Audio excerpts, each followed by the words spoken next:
புதிய க்ளோகார்ட் natural salt, மரத்தின் வேர் மாதிரி பல்வேறு வளத்திட்டு.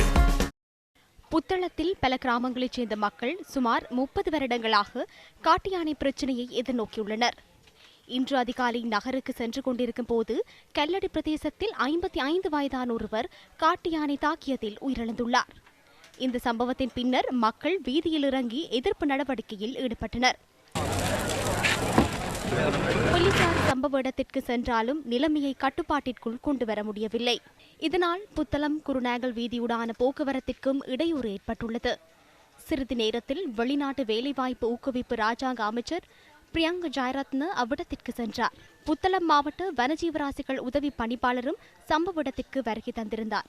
யானைகளை விரட்டும் செயற்பாடு இன்று முன்னெடுக்கப்படும் என வழங்கப்பட்ட உறுதிமொழியை அடுத்து மக்கள் கலைந்து சென்றனர். கெப்பதிகொல்லாவ பிரதேசத்தில் யானை தாக்கி 61 வயதான ஒருவர் உயிரிழந்துள்ளார். தமது விளைநிலத்திற்கு சென்றிருந்த போதே இந்த சம்பவம் இடம்பெற்றுள்ளது. தமது பிரச்சினை தொடர்பில் எவரும் கவனத்திற்கொள்வதில்லை என மக்கள் தெரிவிக்கின்றனர்.